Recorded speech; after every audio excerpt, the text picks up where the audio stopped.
ನಮಸ್ತೆ ಎಲ್ಲರಿಗೂ. ಇವತ್ತು ನಾವು ಆರ್-ಆರ್-ಬಿ ನೇಮಕಾತಿ 2025 ಇದರ ಬಗ್ಗೆ ತಿಳಿದುಕೊಳ್ಳೋಣ. ಆರ್-ಆರ್-ಬಿ ನೇಮಕಾತಿ 2025 ಇದರಲ್ಲಿ 8,868 ಹುದ್ದೆಗಳಿಗೆ ಸ್ಟೇಷನ್ ಮಾಸ್ಟರ್ ಮತ್ತು ಕ್ಲರ್ಕ್ ಹುದ್ದೆಗಳಿಗೆ ಆನ್ಲೈನ್ನಲ್ಲಿ ಅರ್ಜಿಯನ್ನ ಆಹ್ವಾನ ಮಾಡಿರುವಂತದ್ದು. ಸಂಸ್ಥೆ ಹೆಸರು ಬಂದು ರೈಲ್ವೆ ನೇಮಕಾತಿ ಮಂಡಳಿ ಆರ್-ಆರ್-ಬಿ. ಹುದ್ದೆಗಳ ಸಂಖ್ಯೆ ಬಂದು 8,868. ಉದ್ಯೋಗ ಸ್ಥಳ ಬಂದು ಆಲ್ ಇಂಡಿಯಾ ಆಗಿರುತ್ತೆ. ಹಾಗೆ ಹುದ್ದೆ ಹೆಸರು ಬಂದು ಸ್ಟೇಷನ್ ಮಾಸ್ಟರ್ ಮತ್ತು ಕ್ಲರ್ಕ್. ಸಂಬಳ ಬಂದು ತಿಂಗಳಿಗೆ 19,900 ರಿಂದ 35,400 ತನಕ ಇರುತ್ತೆ. ಹಾಗೆ ಆರ್-ಆರ್-ಬಿ ನೇಮಕಾತಿ 2025ರ ಅರ್ಹತಾ ವಿವರಗಳು ಯಾವುದು ಅಂತ ತಿಳ್ಕೊಳ್ಳೋದಾದ್ರೆ, ಇವಾಗ ನೀವು ನೋಡಬಹುದು ನಾನು ಹೇಳ್ತಿರುವಂತದ್ದು ಗ್ರಾಜುಯೇಷನ್ ಮುಗಿಸಿದ್ರೆ. ನೀವು ಗ್ರಾಜುಯೇಷನ್ ಮುಗಿಸಿದ್ರೆ ಈ ಪೋಸ್ಟಿಗೆಲ್ಲ ಕೂಡ ಅಪ್ಲಿಕೇಶನ್ ನ ಹಾಕಬಹುದು. ಓಕೆ, ನಾನು ಇವಾಗ ಹೇಳ್ತಿರೋದು ಗ್ರಾಜುಯೇಷನ್ ಮುಗಿಸಿದ್ರೆ ಈ ಪೋಸ್ಟಿಗೆ ಅಪ್ಲಿಕೇಶನ್ ನ ಹಾಕುವಂತದ್ದು. ನೋಡಿ, chief commercial and ticket supervisor, station master, goods train manager, junior account assistant and typist, senior clerk and typist, traffic assistant ಇದೆಲ್ಲಾ ಪೋಸ್ಟಿಗೂ ಕೂಡ ನೀವು ಡಿಗ್ರಿ ಮುಗಿಸಿದ್ರೆ ಈ ಪೋಸ್ಟಿಗೆ ನೀವು ಅಪ್ಲಿಕೇಶನ್ ನ ಹಾಕಬಹುದು. ಇಲ್ಲ ನೀವು PUC ಮುಗಿಸಿದ್ದೀರಾ, 12th ಬೇಸ್ ಮೇಲೆ ನೀವು ಹಾಕ್ತಿದ್ದೀರಾ ಅಂತಂದ್ರೆ, ಸೆಕೆಂಡ್ PU ಬೇಸ್ ಮೇಲೆ ನೀವು ಹಾಕ್ತಿದ್ದೀರಿ ಅಂತಂದ್ರೆ ಈ ಪೋಸ್ಟಿಗೆ ಅಪ್ಲಿಕೇಶನ್ ಹಾಕಬಹುದು. ಅದು ಯಾವುದು ಅಂತಂದ್ರೆ commercial and ticket clerk, accounts clerk and typist, junior clerk and typist, trains clerk. Okay, ಇದೆಲ್ಲಾ ಪೋಸ್ಟಿಗೂ ಕೂಡ ನೀವು ಅಪ್ಲಿಕೇಶನ್ ಹಾಕಬಹುದು.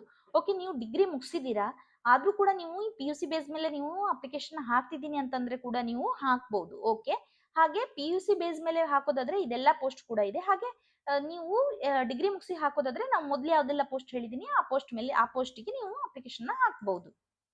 ಹಾಗೆ ಆರ್-ಆರ್-ಬಿ ಹುದ್ದೆ ವಿವರಗಳು ಮತ್ತು ವಯಸ್ಸಿನ ಮಿತಿ ಅಂತಂದ್ರೆ ಆರ್-ಆರ್-ಬಿ ಅಲ್ಲಿ ನಾನು ಇವಾಗ ಯಾವ್ದೆಲ್ಲ ಪೋಸ್ಟ್ ಹೇಳಿದೆ ನೋಡಿ, ಅದರಲ್ಲಿ ಎಷ್ಟು ಪೋಸ್ಟ್ಗಳಿವೆ ಹಾಗೆ ಅದಕ್ಕೆ ವಯಸ್ಸಿನ ಮಿತಿ ಏನು ಅನ್ನೋದರ ಬಗ್ಗೆ ತಿಳಿದುಕೊಳ್ಳೋಣ. ಇಲ್ಲಿ ನೀವು ನೋಡಬಹುದು chief commercial and ticket supervisor, ಇದು ಬಂದು 161 ಹುದ್ದೆಗಳಿದೆ ಇದರಲ್ಲಿ. ಇದಕ್ಕೆ 18 ರಿಂದ 33 ವರ್ಷ ಏಜ್ ಲಿಮಿಟ್ ಇರುತ್ತೆ. ಅಂದ್ರೆ ನೀವು 18 ವರ್ಷ ಮಿನಿಮಮ್ ಆಗಿರ್ಬೇಕು, 33 ವರ್ಷ ಮ್ಯಾಕ್ಸಿಮಮ್ ಆಗಿರ್ಬೇಕು. ಹಾಗೆ ವಯೋಮಿತಿ ಸಡಿಲಿಕೆ ಕೂಡ ಇದೆ, ಅದನ್ನ ನಾನು ಮುಂದೆ ಹೇಳ್ತೀನಿ. ಇವಾಗ ನಾವು ಏಜ್ ಲಿಮಿಟ್ ಹಾಗೆ ಹುದ್ದೆಗಳು ಎಷ್ಟಿದೆ ಯಾವ್ದೆಲ್ಲ ಪೋಸ್ಟ್ಗೆ ಅಂತ ನೋಡ್ಕೊಳ್ಳೋಣ, ಸರಿನಾ?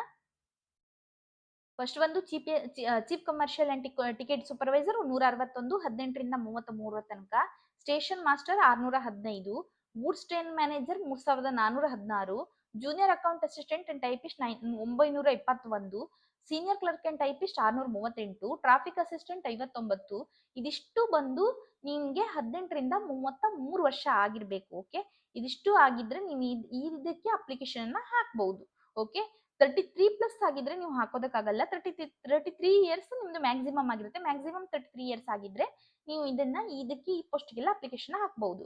ಹಾಗೆ 30 ಇಯರ್ಸ್ ಗೆ ನೋಡೋದಾದ್ರೆ ಕಮರ್ಷಿಯಲ್ ಅಂಡ್ ಟಿಕೆಟ್ ಕ್ಲರ್ಕ್ 2,424 ಹುದ್ದೆಗಳಿದೆ. ಅದರಲ್ಲಿ ಅಕೌಂಟ್ಸ್ ಕ್ಲರ್ಕ್ ಅಂಡ್ ಟೈಪಿಸ್ಟ್ ಬಂದು 394 ಹುದ್ದೆಗಳು, ಜೂನಿಯರ್ ಕ್ಲರ್ಕ್ ಅಂಡ್ ಟೈಪಿಸ್ಟ್ 163 ಹುದ್ದೆಗಳು, ಟ್ರೈನ್ಸ್ ಕ್ಲರ್ಕ್ ಅಲ್ಲಿ 77 ಹುದ್ದೆಗಳಿವೆ. ಒಟ್ಟು 18 ರಿಂದ 30 ವರ್ಷ ಆಗಿರ್ಬೇಕು, ಸರಿನಾ, ಈ ಅಪ್ಲಿಕೇಶನ್ ಹಾಕೋದಕ್ಕೆ. ಹಾಗೆ ಮುಂದೆ ವಯೋಮಿತಿ ಸಡಿಲಿಕೆ ಬಗ್ಗೆ ನಾವು ನೋಡೋದಾದ್ರೆ OBC NCL ಕ್ಯಾಂಡಿಡೇಟ್ಸ್ಗೆ 3 ವರ್ಷ ಇರುತ್ತೆ. ಹಾಗೆ SC ST ಕ್ಯಾಂಡಿಡೇಟ್ಸ್ಗೆ 5 ವರ್ಷ ಇರುತ್ತೆ. PWBD UREWS ಕ್ಯಾಂಡಿಡೇಟ್ಸ್ಗೆ 10 ಇಯರ್ಸ್ ಇರುತ್ತೆ. ಹಾಗೆ PWBD OBC ಕ್ಯಾಂಡಿಡೇಟ್ಸ್ಗೆ 13 ವರ್ಷ ಇರುತ್ತೆ. PWBD SC ST ಕ್ಯಾಂಡಿಡೇಟ್ಸ್ಗೆ 15 ವರ್ಷ ನಿಮ್ದು ವಯೋಮಿತಿ ಸಡಿಲಿಕೆ ಇರುತ್ತೆ. ವಯೋಮಿತಿ ಸಡಿಲಿಕೆ ಅಂದ್ರೆ ಇವಾಗ ನಾನು ಹೇಳ್ದೆ ಅಲ್ವಾ, 18 ರಿಂದ 33, 18 ರಿಂದ 30 ಅಂತಂದೆ ಅಲ್ವಾ. 33 ಅಂತಂದ್ರೆ ನೀವು +3 ಮಾಡ್ಕೊಳ್ಳಿ 36 ತನಕ, ಹಾಗೆ +5 ಮಾಡ್ಕೊಳ್ಳಿ 38 ತನಕ. ಈ ತರ ವಯೋಮಿತಿ ಸಡಿಲಿಕೆ ಅಂದ್ರೆ ಪ್ಲಸ್ ಮಾಡ್ಕೊಂಡು ಹೋಗಿ ನೀವು ನೋಡ್ಕೋಬಹುದು. ಇಲ್ಲಿ ನಿಮ್ಗೆ OBC SC ST PWBD ಈ ತರ ಯಾರಾದ್ರೂ ಇದ್ರೆ ನೀವು ಇದನ್ನ ಅದಕ್ಕೆ ಆಡ್ ಮಾಡ್ಕೊಂಡು ನಿಮ್ದು ಏಜ್ 33 ಆಗಿದ್ರು ಕೂಡ ನೀವು ಅದನ್ನ ನಿಮ್ಮ ಹತ್ರ ಸರ್ಟಿಫಿಕೇಟ್ ಇದ್ರೆ OBC certificate, SC ST PWBD ಆ ತರ ಸರ್ಟಿಫಿಕೇಟ್ಸ್ ಇದ್ರೆ ನೀವು ಅದನ್ನ ಕೊಟ್ಟು ನಂದು ಏಜ್ ವಯೋಮಿತಿ ಸಡಿಲಿಕೆನ ನೀವು ಮಾಡ್ಕೋಬಹುದು, ಸರಿನಾ? ಹಾಗೆ ಅರ್ಜಿ ಶುಲ್ಕ ಬಂದು ಇದರಲ್ಲಿ ನಾವು ನೋಡೋದಾದ್ರೆ SC ST, ಮಹಿಳೆ, ಟ್ರಾನ್ಸ್ಜೆಂಡರ್, ಮಾಜಿ ಸೈನಿಕರು, ಅಲ್ಪಸಂಖ್ಯಾತ ಸಮುದಾಯಗಳು, EBC PWBD ಅಭ್ಯರ್ಥಿಗಳಿಗೆ 250 ರೂಪಾಯಿ ಆಗಿರುತ್ತೆ. ಹಾಗೆ ಇತರ ಎಲ್ಲಾ ಅಭ್ಯರ್ಥಿಗಳಿಗೂ 200 ರೂಪಾಯಿ, ಅಂದ್ರೆ ಬೇರೆ ಎಲ್ಲಾ ಅಭ್ಯರ್ಥಿಗಳಿಗೂ 500 ರೂಪಾಯಿ ಆಗಿರುತ್ತೆ. ಹಾಗೆ SC ST, ಮಹಿಳೆ, ಟ್ರಾನ್ಸ್ಜೆಂಡರ್, ಮಾಜಿ ಸೈನಿಕರು, ಅಲ್ಪಸಂಖ್ಯಾತ ಸಮುದಾಯಗಳು, EBC PWBD ಅಭ್ಯರ್ಥಿಗಳಿಗೆ 250 ರೂಪಾಯಿ ಆಗಿರುತ್ತೆ. ಹಾಗೆ ಪಾವತಿ ವಿಧಾನ ಬಂದು ಆನ್ಲೈನ್ ಮೋಡ್ ಮೂಲಕನೇ ನೀವು ಪಾವತಿಯನ್ನ ಮಾಡ್ಬೇಕಾಗತ್ತೆ, ಸರಿನಾ? ಹಾಗೆ ಆಯ್ಕೆ ಪ್ರಕ್ರಿಯೆ ಬಂದು ಕಂಪ್ಯೂಟರ್ ಆಧಾರಿತ ಪರೀಕ್ಷೆ ಇರುತ್ತೆ, ಒಂದು ಕಂಪ್ಯೂಟರ್ ಬೇಸ್ಡ್ ಟೆಸ್ಟ್ ಇರುತ್ತೆ. ಅದಾದ್ಮೇಲೆ ಕಂಪ್ಯೂಟರ್ ಬೇಸ್ಡ್ ಆಪ್ಟಿಟ್ಯೂಡ್ ಪರೀಕ್ಷೆ ಕೂಡ ನಿಮ್ಗೆ ಇರುತ್ತೆ, ಎಕ್ಸಾಮ್ ಇರುತ್ತೆ. ಅದಾದ್ಮೇಲೆ ಕಂಪ್ಯೂಟರ್ ಆಧಾರಿತ ಟೈಪಿಂಗ್ ಕೌಶಲ್ಯ ಪರೀಕ್ಷೆ ಕೂಡ ಇರುತ್ತೆ. ಅದಾದ್ಮೇಲೆ ಡಾಕ್ಯುಮೆಂಟ್ಸ್ ವೆರಿಫಿಕೇಶನ್ ಇರುತ್ತೆ. ಡಾಕ್ಯುಮೆಂಟ್ ವೆರಿಫಿಕೇಶನ್ ಆದ್ಮೇಲೆ ನಿಮ್ದು ಮೆಡಿಕಲ್ ಟೆಸ್ಟ್ ಇರುತ್ತೆ, ಅಂದ್ರೆ ವೈದ್ಯಕೀಯ ಪರೀಕ್ಷೆ ಇರುತ್ತೆ. ಅದೆಲ್ಲ ಆದ್ಮೇಲೆ ನಿಮ್ಗೆ ಇಂಟರ್ವ್ಯೂ ಇರುತ್ತೆ. ಇದೆಲ್ಲ ಬಂದು ಆಯ್ಕೆ ಪ್ರಕ್ರಿಯೆಯಲ್ಲಿ ಬರುತ್ತೆ. ಹಾಗೆ RRB ಅವರ ಸಂಬಳದ ವಿವರಗಳೇ ಏನಂತ ನೋಡೋದಾದ್ರೆ ನೋಡಿ, ಈ ಪೋಸ್ಟ್ಗೆಲ್ಲ ಎಷ್ಟೆಲ್ಲ ಸಂಬಳ ಇದೆ ಅಂತ ನಾವು ನೋಡೋಣ. ಸ್ಯಾಲರಿ ಬಗ್ಗೆ ನೋಡೋದಾದ್ರೆ ಚೀಫ್ ಕಮರ್ಷಿಯಲ್ ಅಂಡ್ ಟಿಕೆಟ್ ಸೂಪರ್ವೈಸರಿಗೆ 35,400, ಸ್ಟೇಷನ್ ಮಾಸ್ಟರ್ಗೆ 35,400, ಗೂಡ್ಸ್ ಟ್ರೈನ್ ಮ್ಯಾನೇಜರ್ಗೆ 29,200, ಜೂನಿಯರ್ ಅಕೌಂಟ್ ಅಸಿಸ್ಟೆಂಟ್ ಅಂಡ್ ಟೈಪಿಸ್ಟ್ಗೆ 29,200, ಸೀನಿಯರ್ ಕ್ಲರ್ಕ್ ಅಂಡ್ ಟೈಪಿಸ್ಟ್ಗೆ 29,200, ಟ್ರಾಫಿಕ್ ಅಸಿಸ್ಟೆಂಟ್ಗೆ 25,500, ಹಾಗೆ ಕಮರ್ಷಿಯಲ್ ಅಂಡ್ ಟಿಕೆಟ್ ಕ್ಲರ್ಕ್ಗೆ 21,700, accounts clerk and typist 21,700, junior clerk and typist 21,700, trains ಕ್ಲರ್ಕ್ಗೆ 19,900. ಇದೆಲ್ಲ ಬಂದು ಈ ಸ್ಯಾಲರಿ ಎಲ್ಲ ಬಂದು ಈ ಪೋಸ್ಟ್ಗೆ ಇರುತ್ತೆ. ಹಾಗೆ ನಾವು ಮುಂದೆ ನೋಡೋದಾದ್ರೆ RRB ನೇಮಕಾತಿ 2025ಕ್ಕೆ ಅರ್ಜಿ ಸಲ್ಲಿಸುವುದು ಹೇಗೆ ಅನ್ನೋದು. ಇದು ನಾನು ಆಲ್ರೆಡಿ ಮೊದಲು ನಿಮ್ಗೆಲ್ಲಾ ವಿಡಿಯೋಸ್ ಅಲ್ಲಿ ನನ್ನ ಪ್ರಿವಿಯಸ್ ವಿಡಿಯೋಸ್ ನೀವು ನೋಡ್ತಿದ್ರೆ ಇದರಲ್ಲಿ ಎಲ್ಲದರಲ್ಲೂ ನಾನು ಕೂಡ ಹೇಳಿದೀನಿ. ಅಪ್ಲಿಕೇಶನ್ ಹಾಕೋದಕ್ಕಿಂತ ಮುಂಚೆ ಯಾವ ಅಧಿಸೂಚನೆಯನ್ನು ಅವರು ಬಿಡುಗಡೆ ಮಾಡಿರ್ತಾರೆ ಆ ಅಧಿಸೂಚನೆಯನ್ನ ಕರೆಕ್ಟ್ ಆಗಿ ಓದ್ಕೊಳ್ಳಿ, ಸರಿನಾ? ಸರಿಯಾಗಿ ಓದ್ಕೊಳ್ಳಿ. ಇವಾಗ ನೀವು ನೋಡೋದಾದ್ರೆ RRB ಅವರು ಇದಾದ್ರೆ RRB ನೇಮಕಾತಿ ಅಧಿಸೂಚನೆ 2025 ಇದ್ರಲ್ಲಿ ಏನಿದೆ ಅದನ್ನು ಚೆನ್ನಾಗಿ ಓದ್ಕೊಳ್ಳಿ.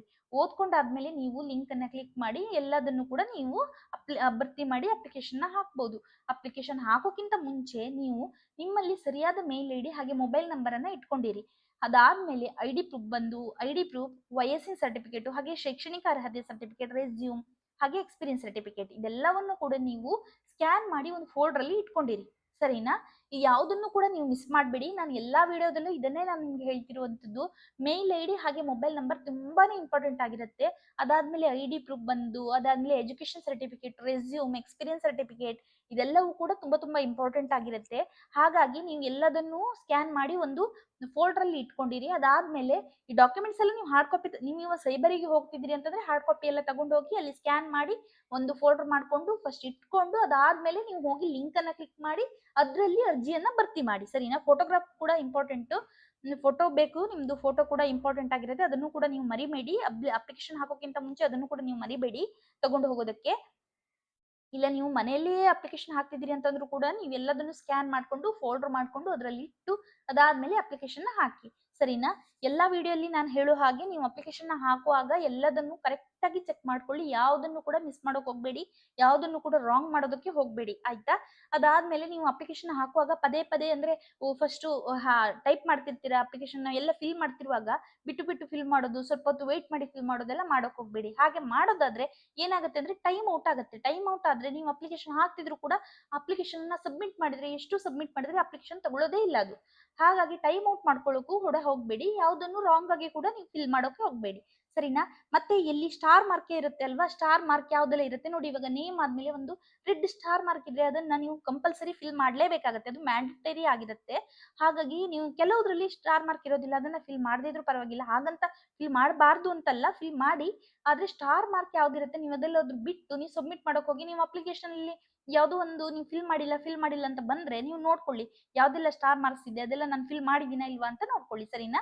ಹಾಗೆ ನೀವೆಲ್ಲ ಸ್ಕ್ಯಾನ್ ಮಾಡಿರೋ ಫೋಟೋಸು ಅಥವಾ ಶೈಕ್ಷಣಿಕ ಅರ್ಹತೆ ಆಗಿರ್ಬೋದು, ರೆಸ್ಯೂಮ್, ಎಕ್ಸ್ಪೀರಿಯನ್ಸ್ ಸರ್ಟಿಫಿಕೇಟ್ ಎಲ್ಲದನ್ನು ಕೂಡ ನೀವೇನ್ ಮಾಡಿ ಅದಕ್ಕೆ ಅಪ್ಲೋಡ್ ಮಾಡಿಬಿಟ್ಟು ಆಮೇಲೆ ಲಾಸ್ಟ್ ಅಲ್ಲಿ ನೀವು ಸಬ್ಮಿಟ್ ಬಟನ್ ಒತ್ತಿದ್ರೆ ಡೈರೆಕ್ಟ್ ಆಗಿ ಅದು ಅಪ್ಲಿಕೇಶನ್ ಹೋಗುತ್ತೆ.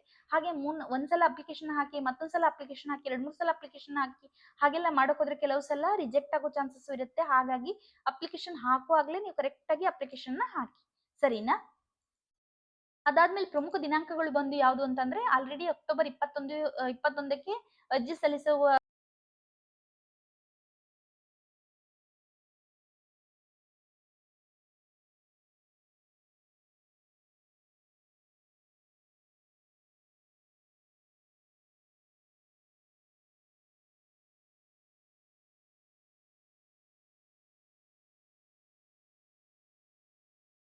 ಪ್ರಾರಂಭ ದಿನ ಆಗಿದೆ. ಹಾಗಾಗಿ ಆನ್ಲೈನ್ ಅಲ್ಲಿ ಅರ್ಜಿ ಸಲ್ಲಿಸುವ ಕೊನೆ ದಿನಾಂಕ ಬಂದು ನಾವು ನೋಡೋಣ 27 ನವೆಂಬರ್ 2025.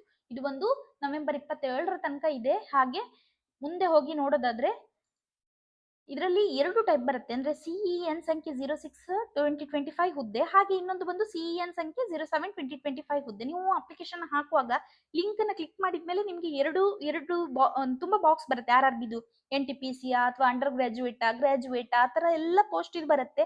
ಹಾಗಾಗಿ ನೋಡ್ಕೊಂಡು ನೀವು ಅಪ್ಲಿಕೇಶನ್ ಹಾಕಿ.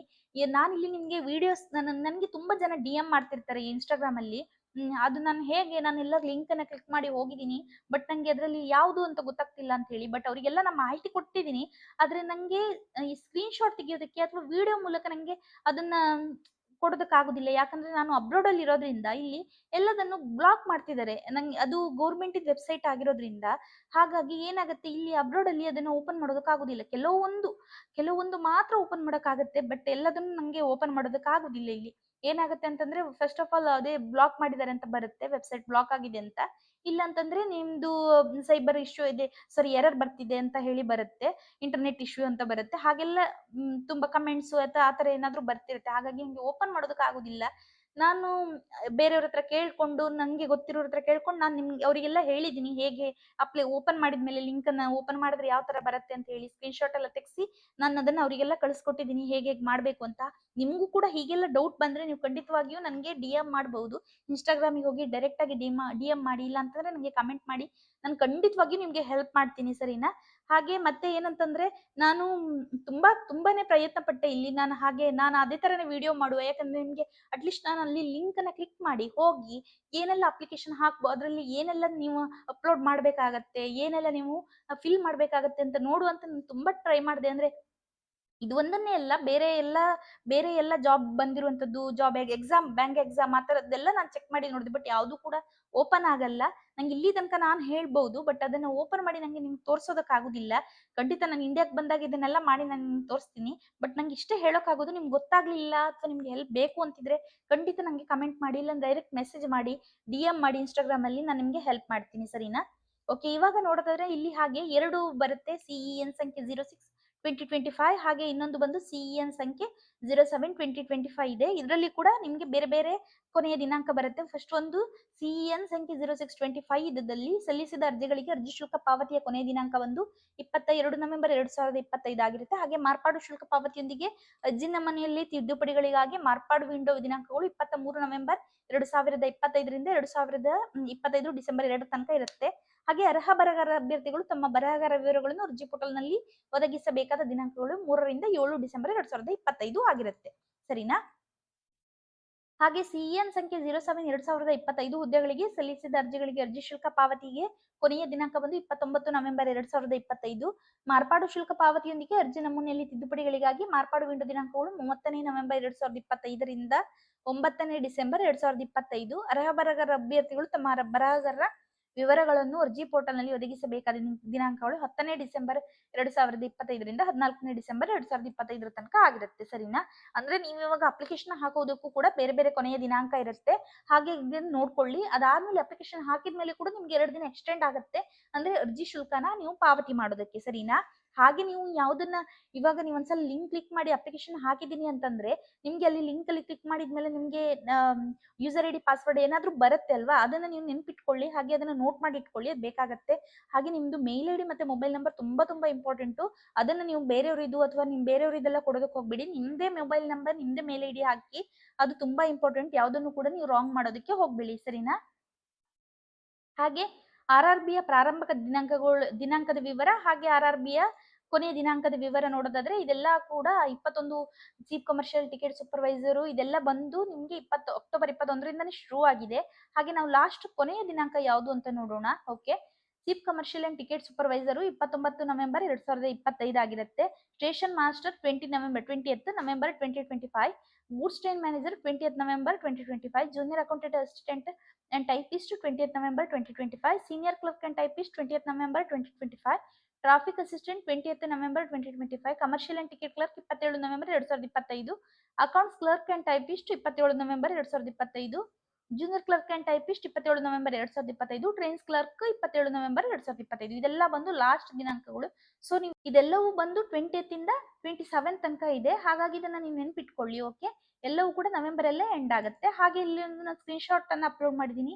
ಇದು ಬಂದು RRB ಅವರಿದೆ. ಹಾಗೆ ಇದನ್ನು ಕೂಡ ನೀವು ಸ್ವಲ್ಪ ನೋಡ್ಕೊಳ್ಳಿ. ನಾನು ಆಲ್ರೆಡಿ ಏನೆಲ್ಲ ಹೇಳಿದೆ ಅದೆಲ್ಲವೂ ಕೂಡ ಇದರಲ್ಲಿಯೇ ಇದೆ.